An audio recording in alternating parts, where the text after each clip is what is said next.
The winter wind cut through Clara Ashford's threadbare cloak like a butcher's knife as she stepped off the Christmas Eve train in Cimarron, New Mexico territory, her face wet with tears that had nothing to do with the cold. She stood alone on the platform, gripping a worn leather satchel that contained everything she owned in this world, watching the other passengers reunite with loved ones in joyful embraces. The station was decorated with pine garlands and red ribbons, and somewhere nearby a group of carolers sang about peace on earth and goodwill toward men. Clara felt neither peace nor goodwill, only a hollow ache in her chest that threatened to swallow her whole. The letter in her pocket had seemed like salvation 3 months ago when she'd answered the advertisement. Franklin Hartley, rancher, seeking companionship and partnership. His words had been simple and honest, describing a life of hard work but also promise. She'd written back immediately, fleeing the ash heap of her former life in Philadelphia, where her father's debts had left her penniless and alone after his death. The correspondence had been brief, practical, and she'd boarded the westbound train with fragile hope tucked alongside her few possessions. Then, somewhere in Kansas, she'd opened the telegram that had been waiting for her at a station stop. Her younger sister Margaret, the only family she had left, had succumbed to scarlet fever. The sister she'd promised to send for once she was settled. The sister she'd sworn to protect after their father died. Gone, buried in a pauper's grave before Clara could even say goodbye.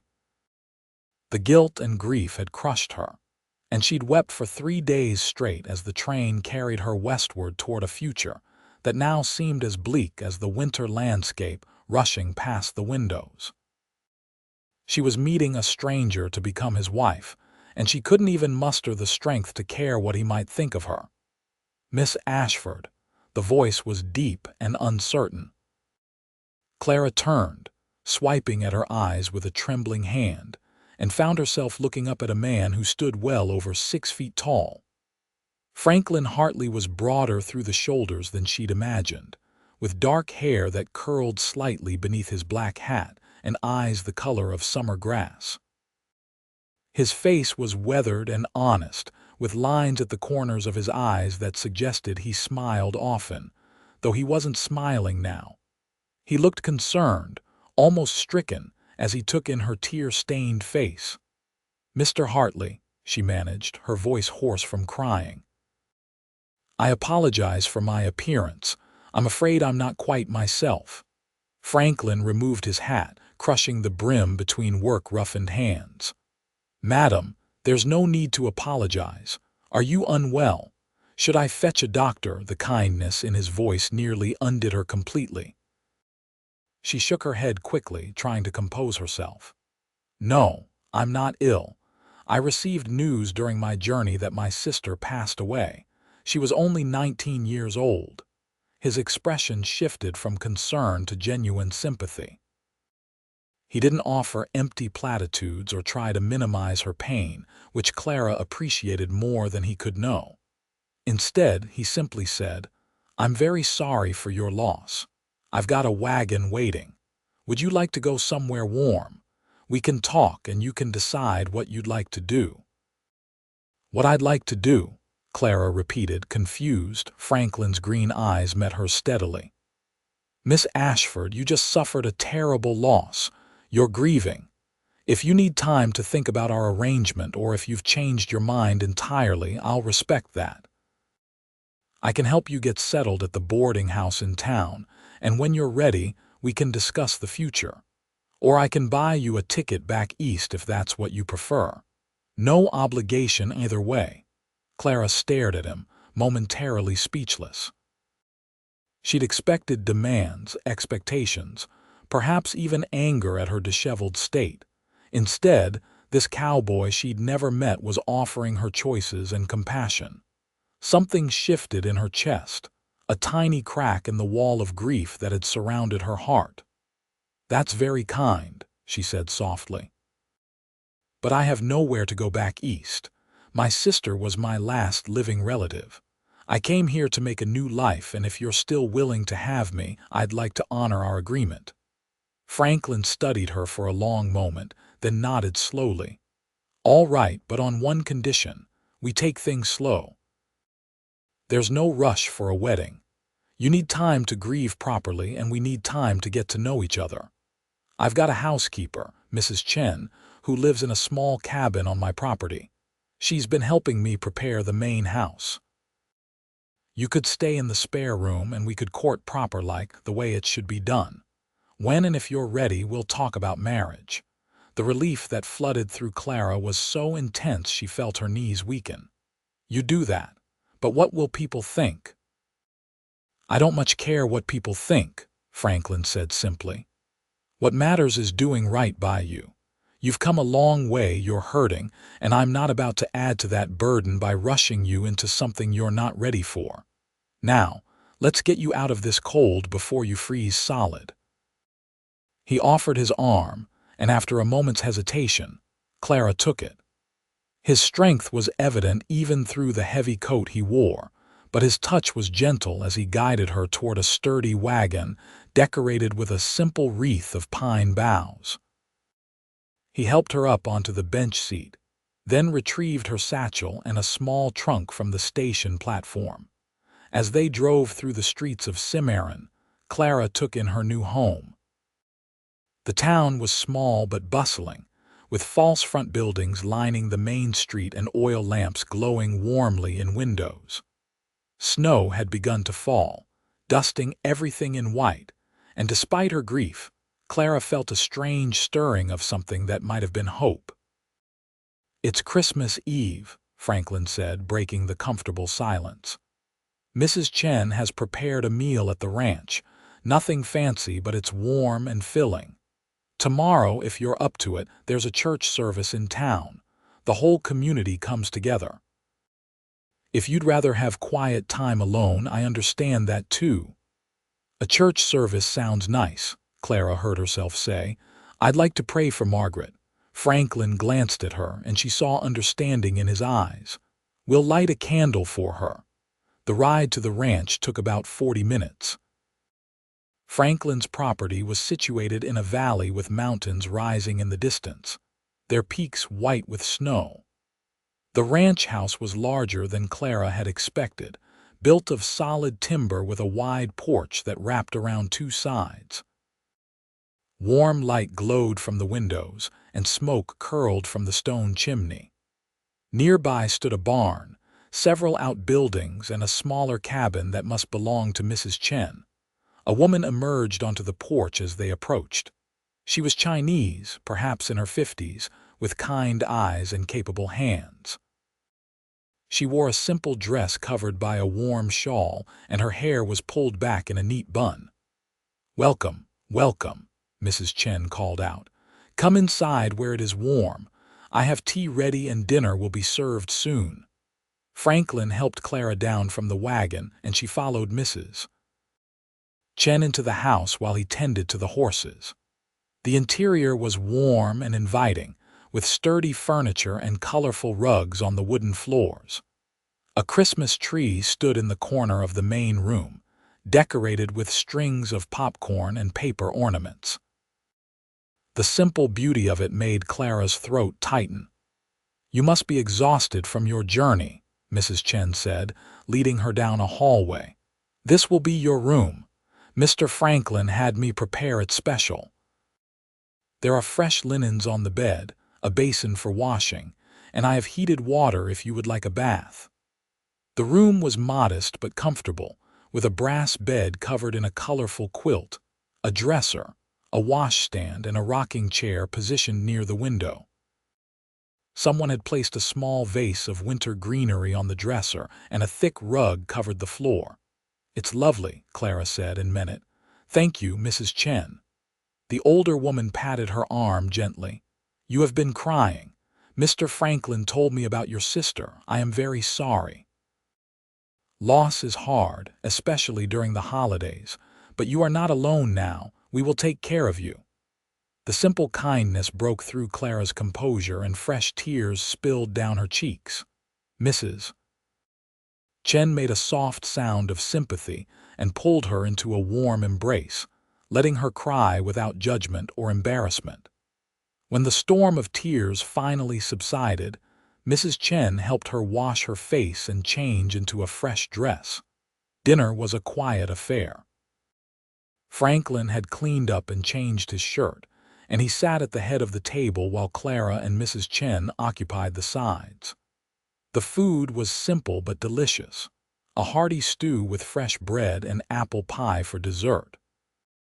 Franklin didn't press her to talk, but he told her about the ranch, his herd of cattle, the horses he was beginning to breed, and his plans for the future. "I inherited this place from my uncle 5 years ago," he explained. "He never married, never had children, and I was his only living relative. I'd been working as a ranch hand in Texas, sending him money when I could. When he passed, I came here to take over. It's been hard work building it up, but it's starting to pay off. I've got 3 hired hands who help with the cattle and horses. Good men, all of them.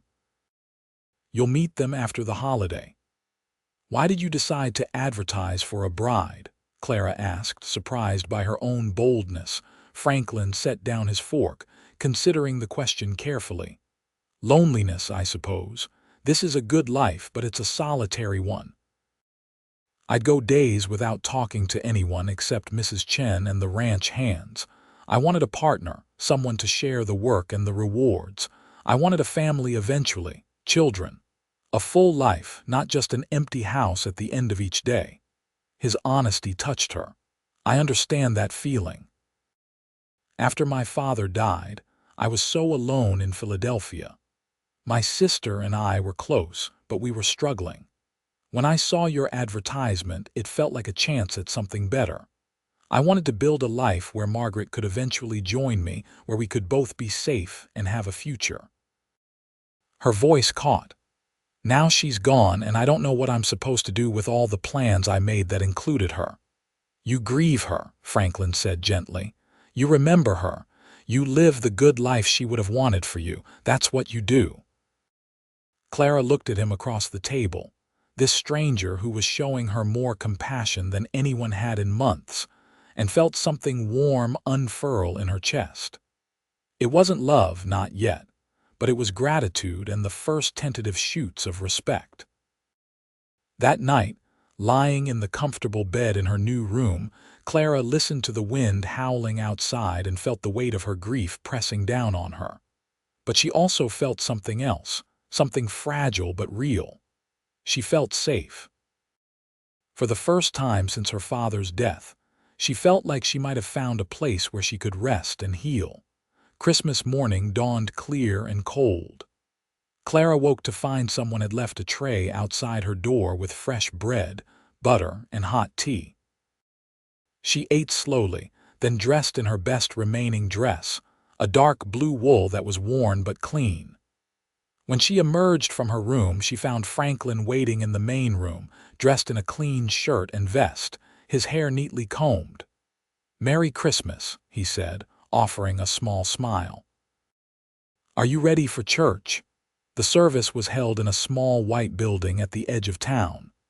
The church was packed with families, ranchers, shopkeepers, and miners, all dressed in their Sunday best. The pastor was an energetic man named Reverend Matthews, who delivered a sermon about hope and new beginnings that seemed aimed directly at Clara's wounded heart. When it came time to light candles for lost loved ones, Franklin stood beside her as she lit one for Margaret, then quietly lit one of his own for his parents and uncle. The small gesture of solidarity meant more to Clara than words could express. After the service, several townspeople approached to introduce themselves. There was Sarah Miller, who ran the general store with her husband; Thomas Wright, the blacksmith, and his wife Emma; the banker, Mr. Foster, and his wife and 3 daughters. Everyone was welcoming and kind, and if they were curious about Clara's relationship with Franklin, they were too polite to ask directly. "You'll come to our New Year's celebration, won't you?" Sarah Miller asked. We gather at the town hall. There's food and dancing and fireworks at midnight. It's the biggest social event of the winter. We'll be there, Franklin said before Clara could respond. When they were alone again, he added quietly, unless you'd rather not. I don't want to push you into social situations if you're not ready. No, I think it would be nice, Clara said. Margaret loved parties and dancing. She'd be upset if I became a hermit just because she's gone. Franklin's expression softened. She sounds like she was a wonderful person. She was, Clara said, her voice thick with emotion. She was funny and brave and so full of life. She deserved better than dying alone in a charity hospital. Tell me about her, Franklin said as they walked back to the wagon. Tell me what she was like. So Clara did. As they drove back to the ranch, she told him about Margaret's laugh, her terrible singing voice, her gift for making friends wherever she went. She told him about the games they'd played as children, the way Margaret had held her hand at their father's funeral, the letters they'd exchanged filled with dreams of the future. Franklin listened without interrupting, and when she finally fell silent, he said, "She was lucky to have a sister who loved her so much, and you were lucky to have her, even if it wasn't for as long as it should have been." The week between Christmas and New Year's passed in a gentle rhythm. Clara spent her days learning the routines of the ranch, helping Mrs. Chen with cooking and cleaning, and exploring the property. Franklin was attentive but respectful, never pushing for more than she was ready to give. They took meals together, talked in the evenings by the fire, and slowly began to know each other. Clara learned that Franklin was 32 years old, 6 years her senior. He'd grown up in Kansas, the son of farmers who died in a cholera outbreak when he was 18. He'd worked his way west, learning the cattle business from the ground up, and had been overjoyed when his uncle's letter found him in Texas with news of the inheritance. "I always wanted land of my own," he told her one evening as they sat before the fire. "A place to put down roots. My parents moved around a lot, always chasing the next opportunity, never quite finding it. I wanted something permanent, something I could build on and pass down someday." "Do you ever get lonely out here?" Clara asked. Franklin was quiet for a moment, staring into the flames. "I did. That's part of why I placed the advertisement, but it's not just about having someone around. I wanted a true partnership, someone who'd be invested in this place the way I am, someone to share the victories and the setbacks." He glanced at her. "What about you? What do you want from life?" Clara considered the question carefully. "I want security, stability, a home that can't be taken away. After my father died and the creditors came, I realized how fragile everything was. One piece of bad luck and everything you've built can disappear. I want something solid, something that will last." "That's what I'm trying to build here," Franklin said. "It won't be easy and there are no guarantees in this life. But I promise you this, Clara. As long as I have strength in my body, I'll work to make this ranch prosper. And if you choose to stay, if you choose to become my wife, I'll do everything in my power to give you the security and stability you deserve." The sincerity in his voice made her heart flutter. She was beginning to understand that Franklin Hartley was a man of his word, someone who meant what he said and followed through on his promises. It was a rare quality and one she valued deeply. On New Year's Eve, they drove into town for the celebration. Clara wore a dress Mrs. Chen had altered for her, a deep green that brought out the hazel in her eyes. Franklin wore his best suit, and when he helped her down from the wagon, he held her hand a moment longer than necessary. "You look beautiful," he said softly, and the admiration in his eyes was genuine. The town hall was decorated with streamers and lanterns, and a band played lively music in the corner. Tables groaned under the weight of food brought by the townspeople, and children ran between the adults, shrieking with laughter. Sarah Miller spotted them immediately and pulled Clara into the circle of women, introducing her to everyone and filling her in on all the local gossip. Franklin was pulled away by a group of ranchers discussing cattle prices and water rights, but his eyes kept finding Clara across the room. She caught him looking more than once, and each time she felt a warm flush spread through her. When the dancing started, Franklin made his way back to her side. "May I have this dance?" Clara hesitated. "I'm not sure I remember how. It's been a long time." "I'll guide you," he promised, offering his hand. The dance was a simple waltz, and Franklin was true to his word, leading her smoothly around the floor. Clara was acutely aware of his hand at her waist, the warmth of his palm against hers, the solid strength of him as he guided her through the steps. Other couples swirled around them, but Clara felt like they were alone in their own bubble, moving together in perfect harmony. "You're a good dancer," she said, surprised. Franklin grinned. "My mother insisted I learn. She said a man who couldn't dance was only half civilized. I complained at the time, but I'm grateful now." When the song ended, Clara found herself reluctant to step away from him. They danced twice more before taking a break to sample the food and visit with neighbors. Everywhere they went, people treated them as a couple, and Clara found she didn't mind. It felt natural, comfortable, as if they'd been together far longer than a week. As midnight approached, the crowd gathered outside to watch the fireworks. Franklin stood behind Clara, and when the first burst of light exploded across the sky, he gently placed his hands on her shoulders. She leaned back against him, just slightly, and felt him stiffen in surprise before relaxing and drawing her a little closer. "Happy New Year, Clara," he murmured as the sky filled with color and light. "Happy New Year, Franklin," she whispered back.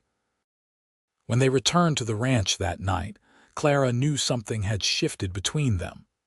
The polite distance they'd maintained was dissolving, replaced by something warmer and more promising. Franklin walked her to her bedroom door and they stood in the hallway, suddenly awkward. "I had a wonderful time tonight," Clara said. "So did I." Franklin cleared his throat. "Clara, I know we agreed to take things slow, and I meant that, but I want you to know that my feelings for you are growing stronger every day. You're everything I hoped for when I placed that advertisement. You're strong and kind and resilient. I'd be honored if you'd consider making our arrangement permanent." Clara's heart raced. "Are you proposing to me?" "Not yet," Franklin said with a small smile. "When I propose, I'll do it properly with a ring and everything. I just wanted you to know where I stand, so you can think about where you stand." Clara reached out and touched his hand. "I'm beginning to think I might stand right beside you, Franklin Hartley."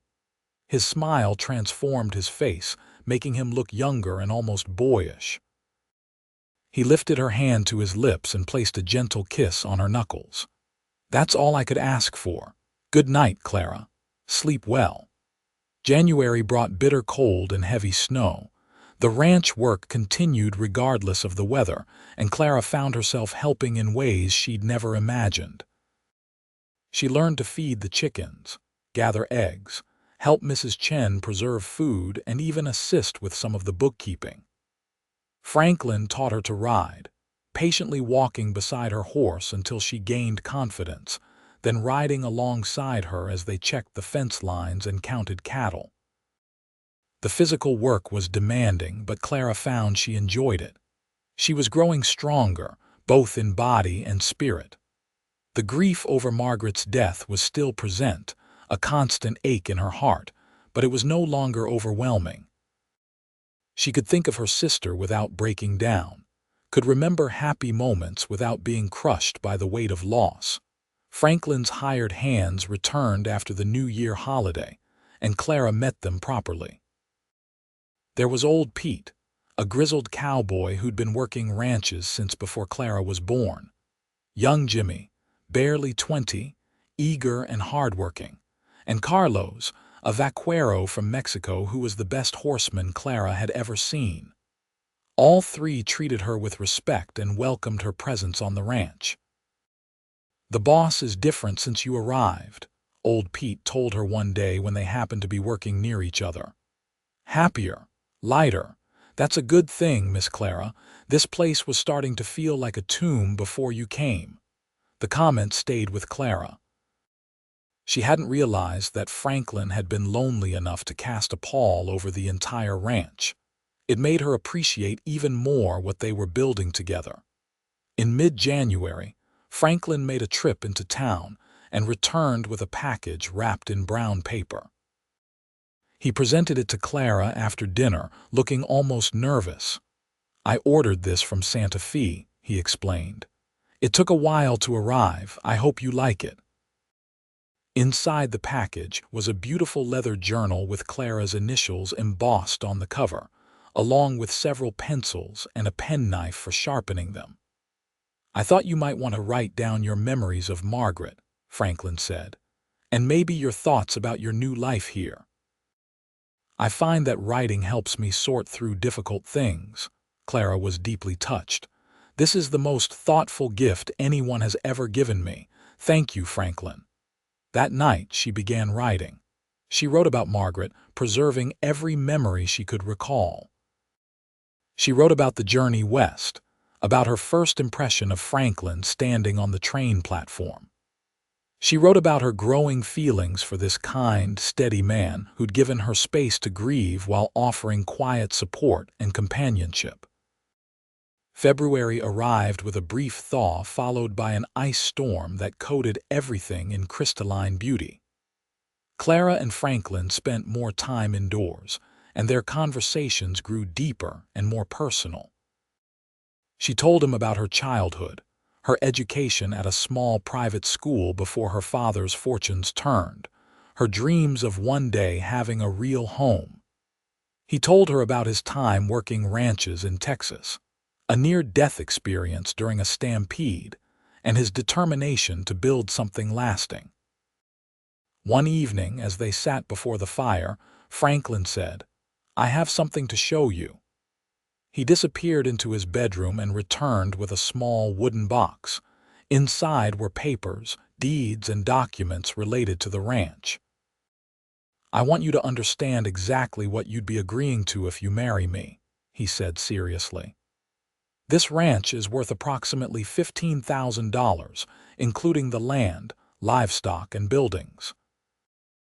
We run about 500 head of cattle, and I'm building a breeding program for horses that I think will be profitable in a few years.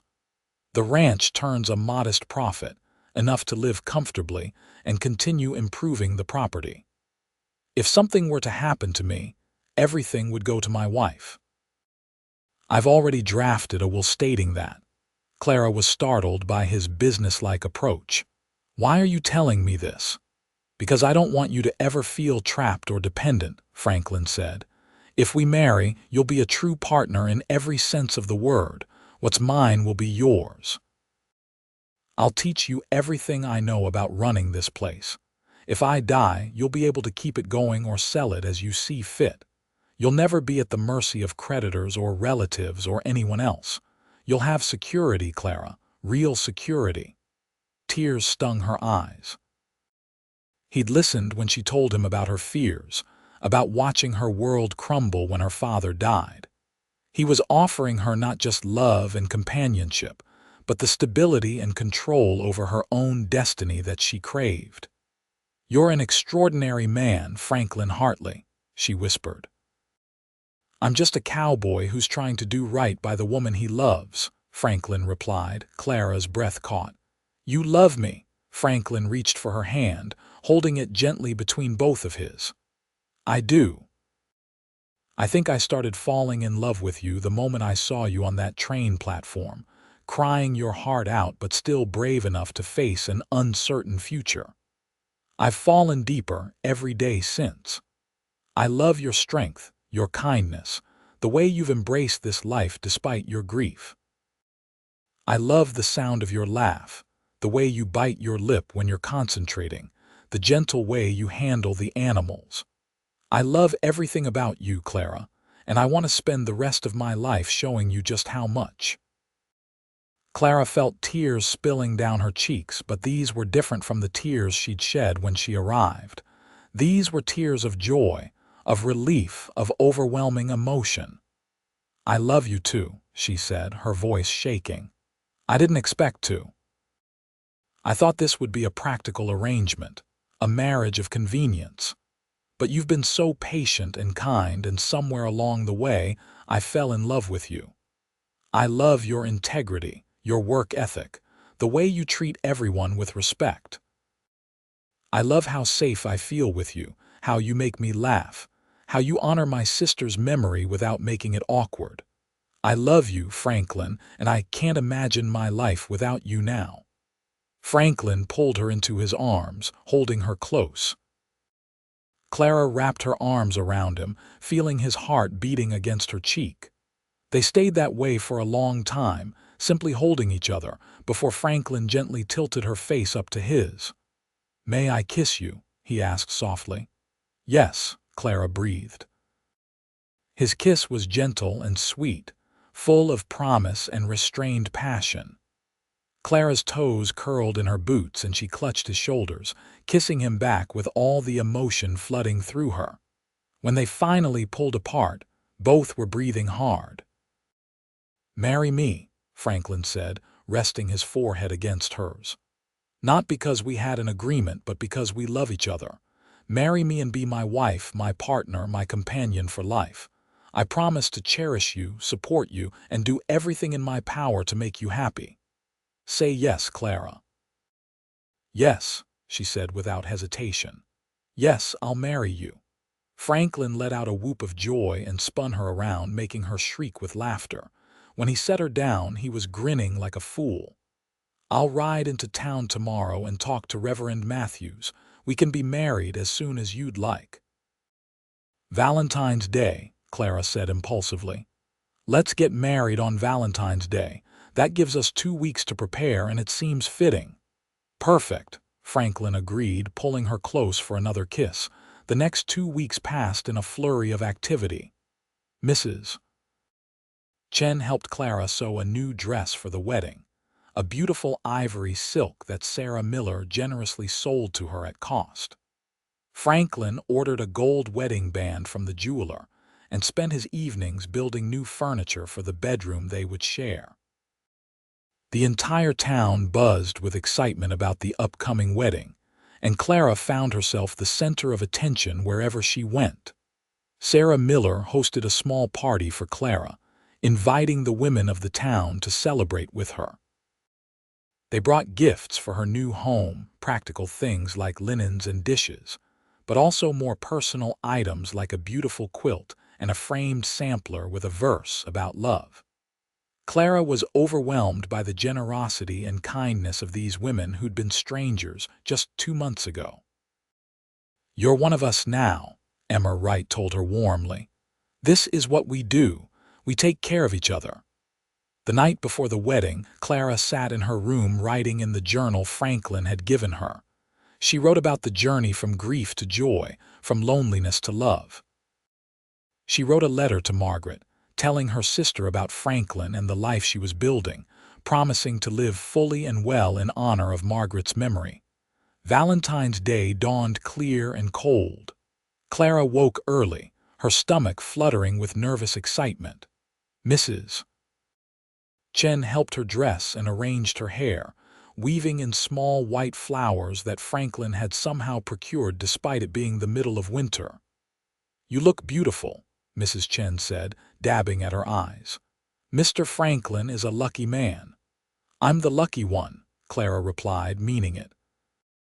The wedding was held in the same small church where Clara had attended Christmas service. The pews were filled with townspeople, ranchers, and neighbors, all dressed in their best. Franklin stood at the altar with old Pete as his best man, looking more handsome than Clara had ever seen him in a new black suit. As Clara walked down the aisle on Mrs. Chen's arm, having no father to give her away, her eyes locked with Franklin's. The love and joy she saw in his face took her breath away. This was really happening. She was marrying this good, kind man who'd shown her such compassion when she needed it most. Reverend Matthews led them through the traditional vows, and when Franklin slipped the gold band onto her finger, Clara felt something settle deep in her soul. This was right. This was home. "You may kiss your bride," Reverend Matthews announced with a broad smile. Franklin pulled Clara into his arms and kissed her thoroughly, to the cheers and applause of the congregation. When they finally pulled apart, both were flushed and grinning. The celebration afterward was held at the ranch, with tables set up in the barn since it was too cold to be outside. There was music and dancing and more food than seemed possible. Clara danced with Franklin, with old Pete, with Jimmy and Carlos and half the men in town. She laughed until her sides hurt and felt happier than she'd ever been. As the sun set and guests began departing, Franklin pulled her aside. "Happy?" "Deliriously," Clara said, reaching up to kiss him. "Thank you for being patient with me, for giving me time to heal. Thank you for everything, Franklin." "Thank you for taking a chance on a lonely cowboy," he replied. "Now, Mrs. Hartley, what do you say we send the rest of these folks home so I can have some time alone with my wife?" Clara felt heat flood her cheeks, but she nodded. Within an hour, the last guests had departed. Mrs. Chen had tactfully retired to her cabin, and Franklin and Clara were alone in the ranch house.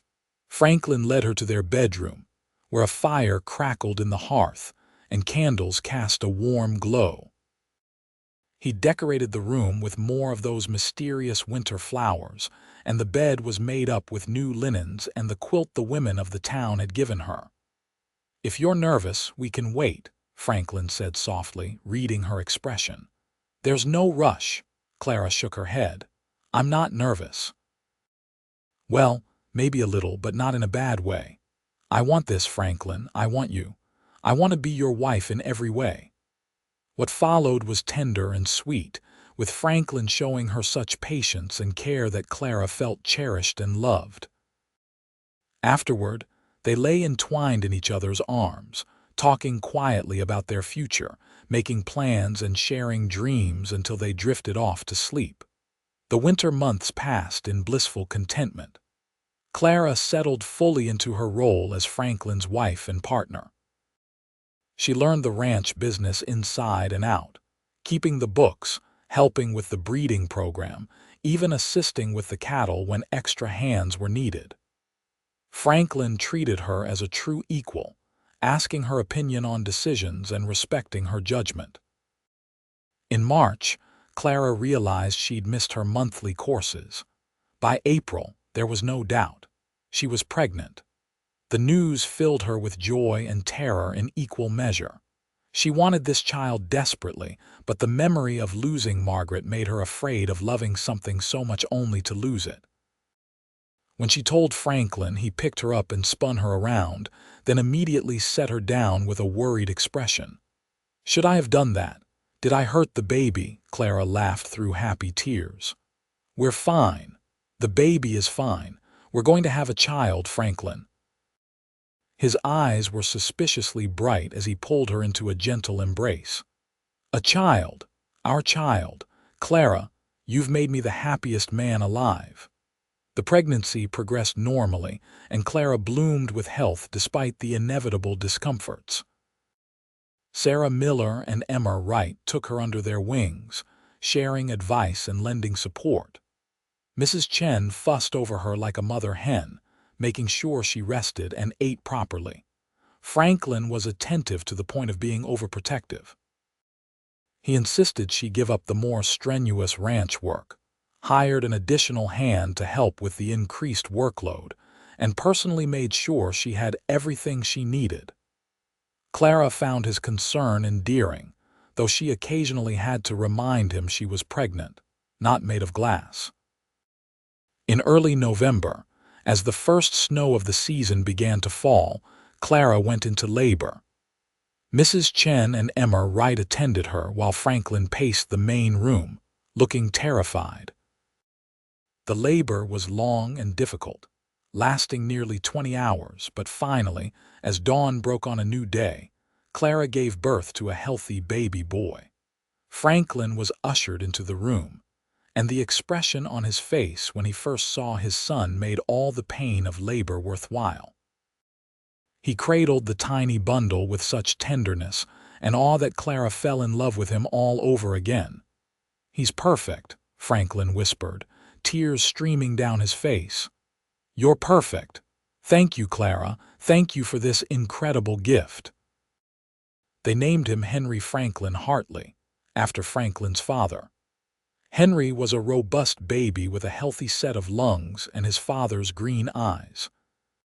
Franklin was a devoted father from the first moment, changing diapers without complaint, walking the floor with Henry during fussy nights, and gazing at his son with such adoration that it made Clara's heart swell. The first year of Henry's life passed in a blur of feedings and diaper changes and sleepless nights, but also overwhelming joy. Clara had never known she could love someone so fiercely. Franklin was equally smitten, and watching him with their son filled Clara with contentment. The ranch continued to prosper. Franklin's horse breeding program began to pay off, with buyers coming from as far as Texas and Colorado to purchase his stock. The cattle herd grew, and they were able to purchase additional land from a neighboring rancher who was retiring. Clara managed the financial side of the business with skill, and together they made a formidable team.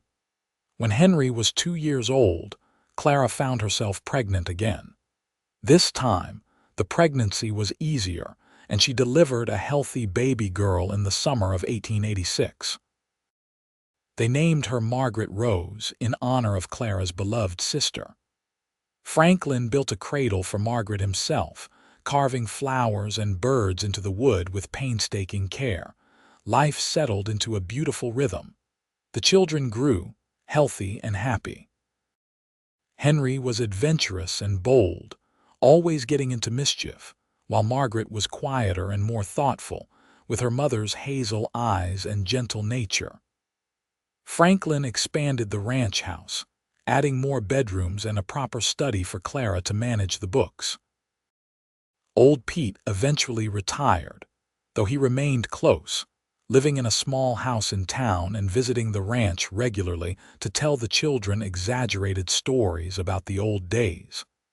Jimmy married a girl from town and started his own small ranch with financial help from Franklin. Carlos became the ranch foreman, a position he held with pride and competence. On their 5th wedding anniversary, Franklin presented Clara with a beautiful locket. Inside were tiny photographs of Henry and Margaret on one side and a lock of hair from each child on the other. "5 years ago, you stepped off that train crying, and I thought you were the saddest, most beautiful thing I'd ever seen," Franklin said, fastening the locket around her neck. "I told myself then that the best gifts come wrapped in tears, and I was right. You were worth every tear you shed, worth the grief you carried. You've given me a life I never dreamed possible. You've given me love, children, partnership, and purpose. I'd live those 5 years over again 1,000 times if it meant ending up right here with you." Clara kissed him, pouring all her love and gratitude into the gesture. "I was so broken when I arrived. I thought I'd never be whole again. But you helped me heal, Franklin. You gave me space to grieve, then showed me how to live again. You gave me a home, a family, and a love I didn't know existed. These have been the best 5 years of my life." The years continued to pass, bringing both challenges and triumphs. There were harsh winters and summer droughts, sick cattle and fluctuating markets. But Clara and Franklin faced everything together, their partnership growing stronger with each passing season. When Henry was 8 and Margaret 6, Clara gave birth to twin boys, much to everyone's surprise. Thomas and William were identical, with dark hair and impish grins. Franklin declared the house officially full, though his eyes twinkled with joy at the controlled chaos of 4 children. Margaret, the daughter Clara had named for her lost sister, grew to be remarkably similar to the aunt she'd never met. She was funny and brave and full of life, and watching her grow brought Clara both joy and bittersweet remembrance. Clara often told her daughter stories about the first Margaret, keeping her sister's memory alive through the generations. Henry showed an aptitude for the ranch work and spent every spare moment following his father around, learning everything he could. The twins were still young but already showing signs of their own personalities. Thomas was the quieter of the two, thoughtful and careful. William was the daredevil, always climbing higher and running faster than was entirely safe. On Christmas Eve of 1889, 10 years after Clara had first arrived in Cimarron weeping on the train platform, the Hartley family gathered around their tree. The children were opening presents while Franklin and Clara watched from the couch, her head resting on his shoulder. "You remember that first Christmas?" Clara asked softly. "Every detail," Franklin replied. "You were so sad, so lost. I wanted to fix it, but I knew I couldn't. All I could do was offer you a safe place to land." "You did more than that," Clara said. "You offered me a future when I thought mine was over. You showed me that it was possible to grieve and still live, to remember what I'd lost while embracing what I'd found. You gave me everything, Franklin." He kissed the top of her head. "We gave each other everything. That's what love is, Clara. It's not one person rescuing another. It's 2 people choosing to build something together, supporting each other through the hard times and celebrating the good times." Clara watched their children, healthy and happy, squabbling over toys and laughing together. She thought about the journey that had brought her here, from the depths of grief to this moment of perfect contentment. She thought about Margaret, hoping her sister could somehow see the life Clara had built, the family she'd created. As if reading her thoughts, Franklin said, "Your sister would be proud of you. Proud of the woman you've become, the mother you are, the life you've made." "I hope so," Clara whispered. "I think about her every day, but it doesn't hurt the way it used to. Now when I remember her, I can smile more than I cry. The grief is still there, but it's become part of me rather than something that controls me." "That's how it should be," Franklin said. "We carry our losses with us, but we don't let them define us. We honor the people we've lost by living well, by loving fully, by making the most of the time we have." Later that night, after the children were asleep and the house was quiet, Clara and Franklin stood on the porch looking out at the snow-covered ranch. The moon was full, bathing everything in silver light. Clara could see the barn, the outbuildings, the fence lines stretching into the distance. All of it was theirs, built through hard work and determination and love. "Do you ever regret answering my advertisement?" Franklin asked, slipping his arm around her waist. Clara leaned into him, feeling his warmth and strength. "Not for a single moment. This is exactly where I'm meant to be. You are exactly who I'm meant to be with. This life we've built together is better than anything I could have imagined." Franklin turned her to face him, his green eyes soft in the moonlight. "I love you, Clara Hartley. I loved you when you were crying on that train platform. I loved you when you walked down the aisle to marry me, and I love you more now than I ever thought possible. You are my heart, my home, my everything." "I love you too," Clara said, reaching up to cup his face. "Forever and always." They kissed under the Christmas moon, 2 people who'd found each other in the most unlikely of circumstances, and built a love that would last a lifetime. The years that followed brought their own joys and sorrows. Mrs. Chen passed away peacefully in her sleep at the age of 72, leaving a hole in the family that took time to heal. Franklin and Clara ensured she was buried in the town cemetery with a beautiful headstone, and they visited her grave regularly with the children, teaching them about the importance of honoring those who touched their lives. The ranch continued to grow and prosper. Henry eventually took over much of the day-to-day operations, showing the same dedication and integrity his father had demonstrated. He married a lovely young woman named Elizabeth, and they gave Clara and Franklin their first grandchildren, twin girls who were the spitting image of their grandmother. Margaret became a teacher, opening a small school on the ranch property that served the children of the surrounding ranches and farms. She never married, claiming she was too busy and too happy with her life to bother, though Clara suspected she'd simply never met anyone who matched her high standards. Margaret was content with her nieces and nephews, her students, and the full life she'd created on her own terms. The twins, Thomas and William, were inseparable well into adulthood.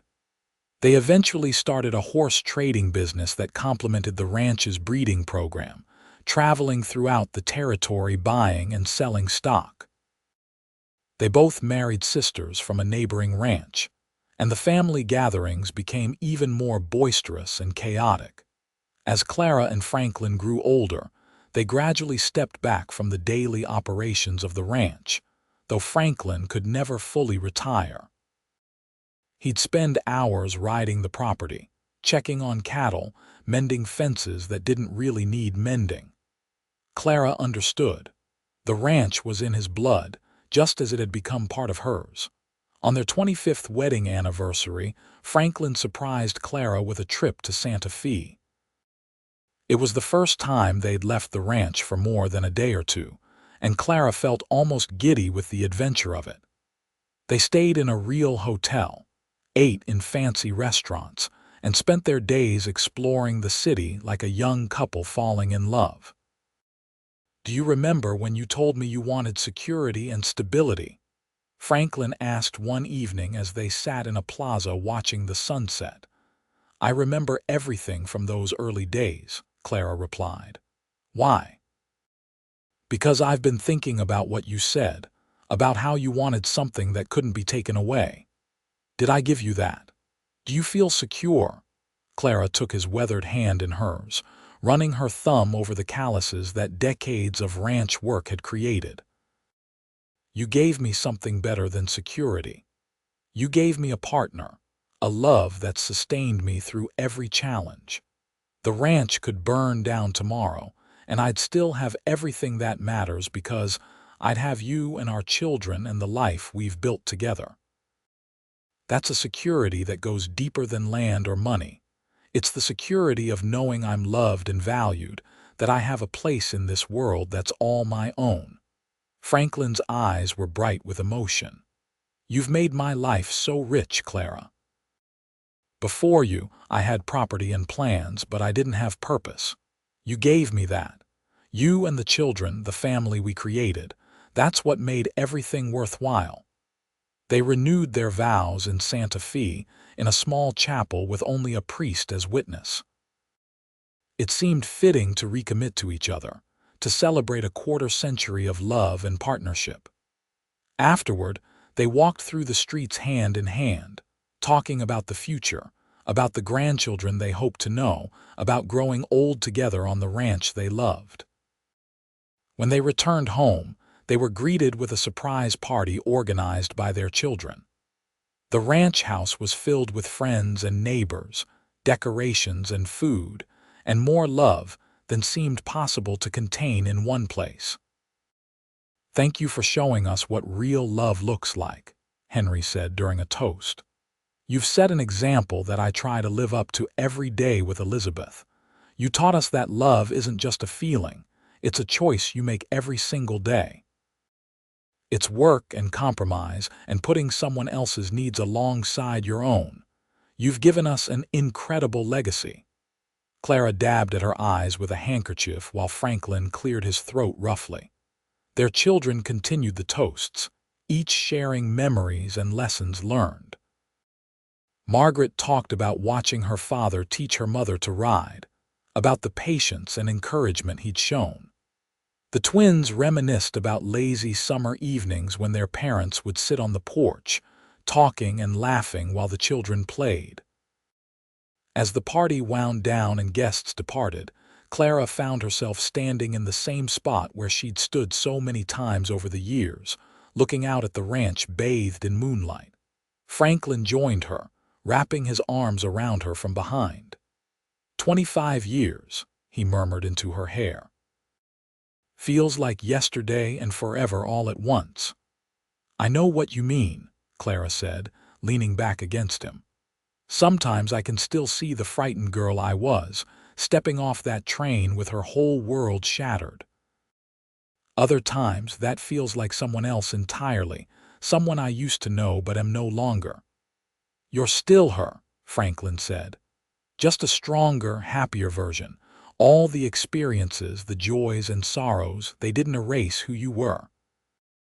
They built on it, layered on top until you became the woman you are today.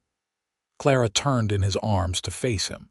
Silver threaded through his dark hair now, and lines creased his face, but his green eyes still held the same kindness and love she'd first seen all those years ago. Do you remember what you said to me once, about the best gifts coming wrapped in tears? I do. You were right. I arrived here broken and weeping, and you saw past the tears to the gift underneath. You saw me, Franklin, really saw me when I could barely see myself. And you were patient enough to wait for me to heal, to find my way to loving you. That patience was its own gift. Loving you has been the easiest and best thing I've ever done, Franklin said simply. And I'd wait 100 years if that's what it took. They stood together under the stars. Two people who'd found each other across the miles and the grief, who'd built something beautiful and lasting from the most unlikely of beginnings. As the years continued to pass, Clara and Franklin settled into the comfortable rhythm of older age. Their children were grown and settled, with families of their own. The ranch remained in the family, with Henry managing it expertly while his parents enjoyed their slower pace of life. Clara's hair turned silver, and she moved a bit more slowly, but her mind remained sharp. She continued to manage the ranch's finances, though Henry had taken on most of the responsibility. She spent her days tending her garden, visiting with grandchildren, and writing in journals that now numbered in the dozens. Franklin's body showed the wear of decades of hard physical labor. His joints ached in cold weather, and he couldn't ride as long or as far as he once had. But he remained active, refusing to become an old man who sat in a rocking chair all day.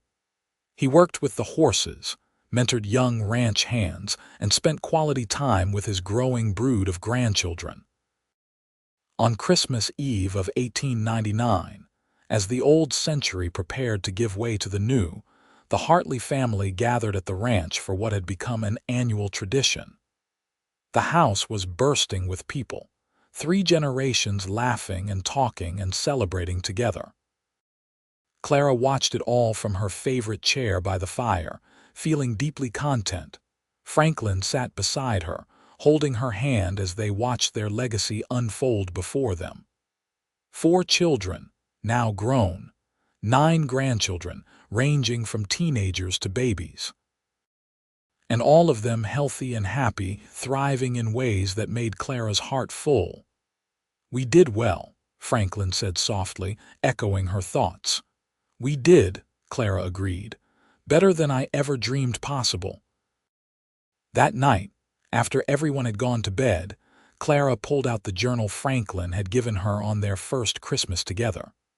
She'd filled it long ago, but she still looked through it sometimes, reading her younger self's words and marveling at the journey she'd traveled.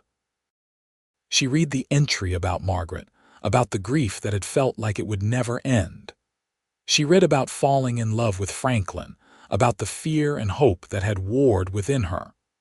She read about the birth of each child, the milestones and moments that had defined their family's story. And then she picked up a new journal, one of many she'd filled over the years, and began to write.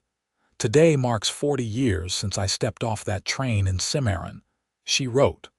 40 years since I arrived broken and weeping, certain my life was over. I couldn't have imagined then what waited for me.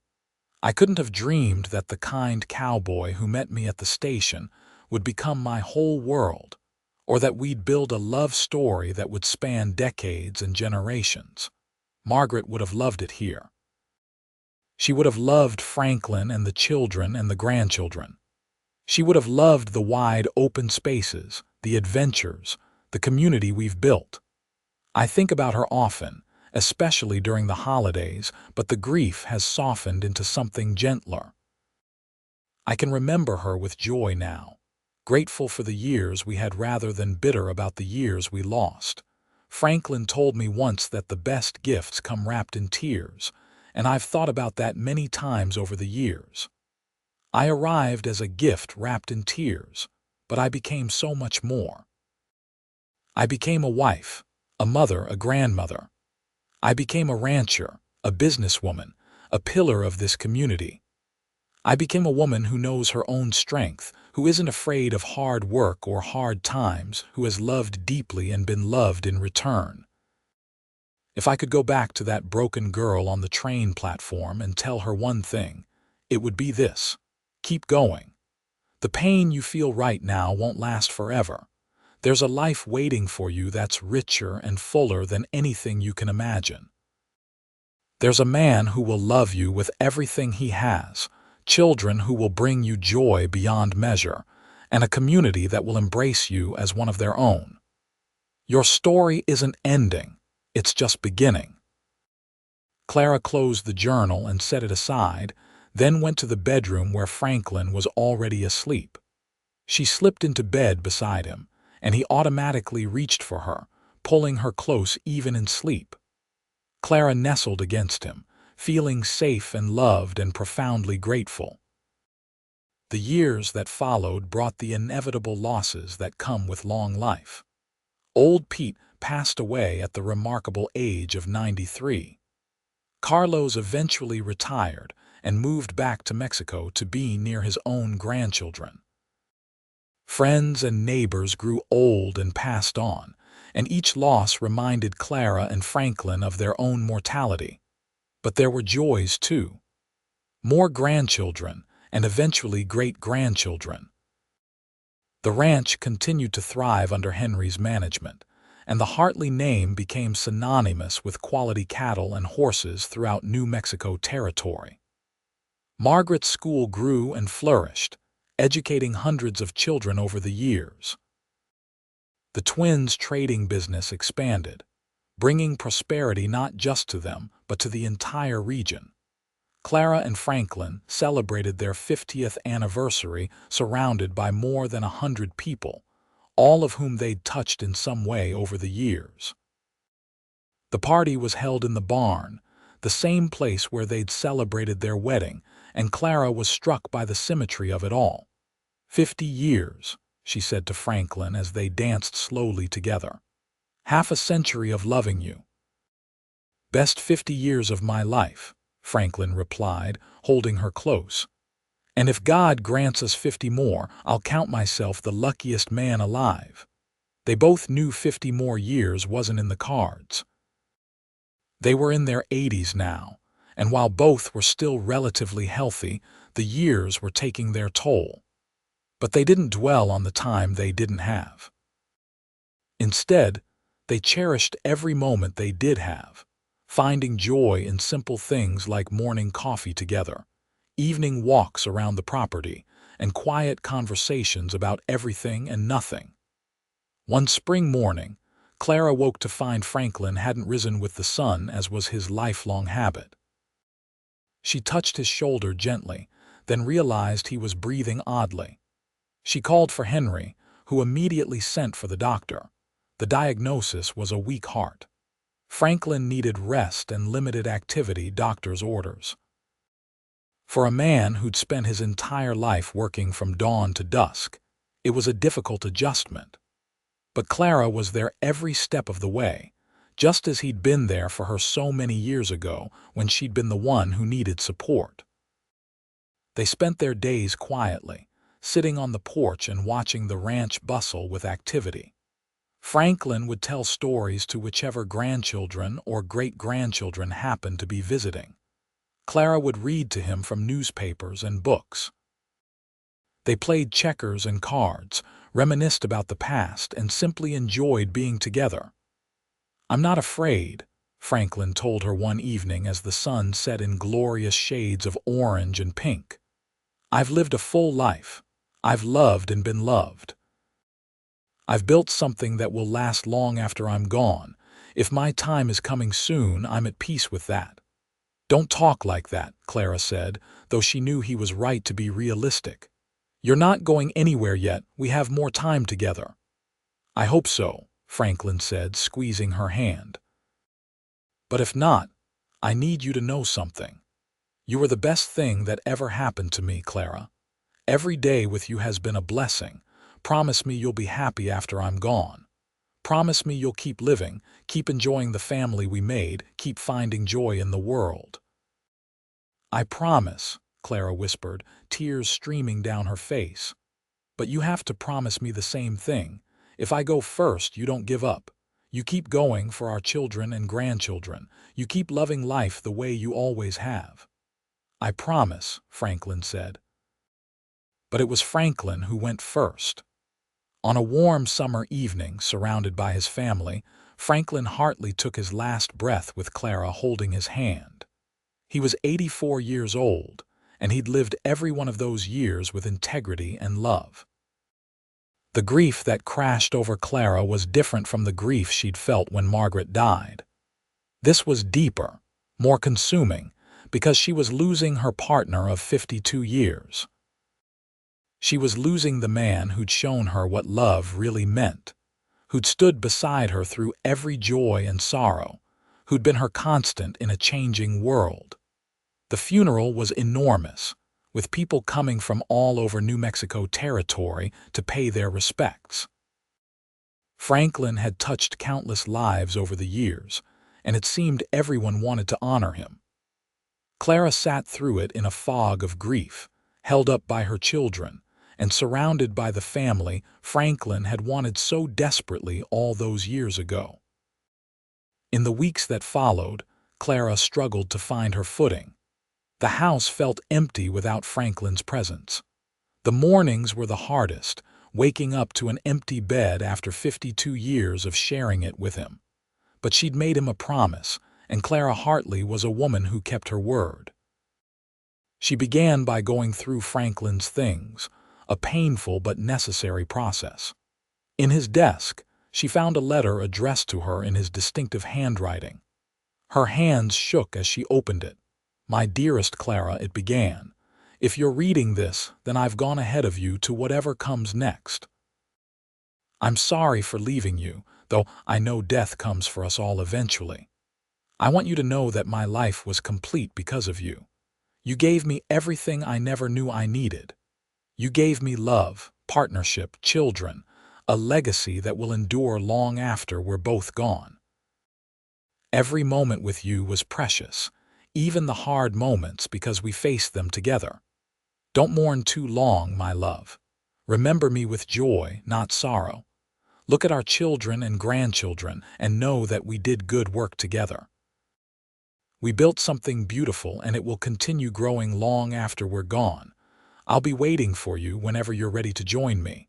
Until then, live fully. Love our family. Find happiness in the small things. And know that my love for you is eternal, unchanged by death or distance or time. You were the best gift I ever received, wrapped in tears on a Christmas train platform. You were worth every tear, worth every challenge, worth everything. I love you, Clara. Forever and always, Franklin." Clara wept over the letter, but they were healing tears. Franklin had given her one last gift, permission to grieve but also to live. And so she did.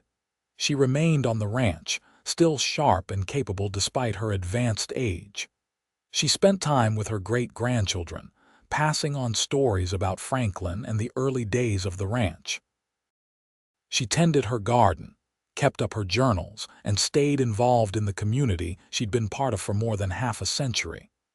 On what would have been their 55th wedding anniversary, Clara made a pilgrimage to the train station in Cimarron.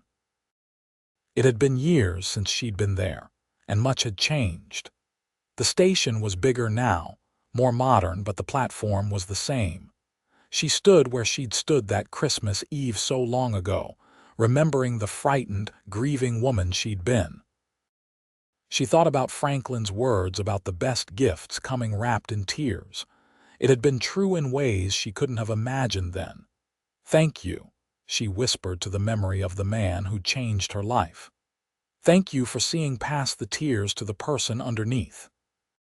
Thank you for giving me time to heal, for loving me so completely, for building this beautiful life with me. I'll see you again soon, my love. Wait for me." Clara lived 2 more years after Franklin's death, remaining active and engaged until the very end. She passed away peacefully in her sleep at the age of 86, on Christmas Eve, exactly 56 years after she'd first arrived in Cimarron.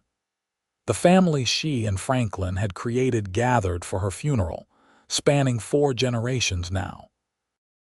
They buried her beside Franklin, their graves marked with a simple stone that read, "Franklin and Clara Hartley.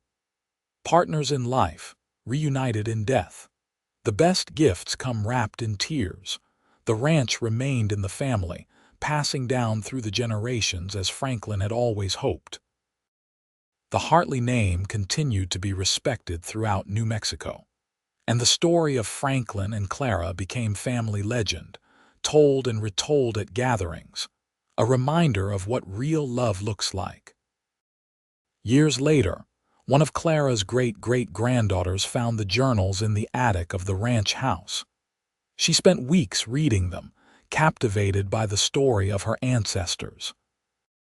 The journey from grief to joy, from loneliness to love, from a broken woman on a train platform to the matriarch of a thriving family. The young woman shared the journals with the rest of the family, and together they marveled at the legacy Franklin and Clara had left behind. Not just the ranch or the property or the financial success, but something far more valuable. They'd left behind a blueprint for how to love well, how to build a partnership that could weather any storm, how to create something lasting from the most unlikely of beginnings. And so the story of the mail-order bride who arrived on the Christmas train weeping, and the cowboy who said the best gifts come wrapped in tears, lived on. It became more than just family history. It became a testament to the power of love, the importance of compassion, and the truth that sometimes our greatest blessings come disguised as our deepest sorrows. The ranch still stands today, a working cattle operation run by the 6th generation of Hartleys. On the wall of the main house hangs a faded photograph of Franklin and Clara, taken on their 50th anniversary. They're standing together on the porch, his arm around her waist, both of them smiling at the camera with the comfortable ease of 2 people who have spent a lifetime loving each other. And every Christmas Eve, the family gathers at the ranch to celebrate not just the holiday, but the anniversary of the day Clara arrived in Cimarron. They tell the story again, keeping it alive for the newest generation. They talk about courage and second chances, about grief transforming into joy, about love that endures beyond death, because Franklin had been right all along. The best gifts really do come wrapped in tears.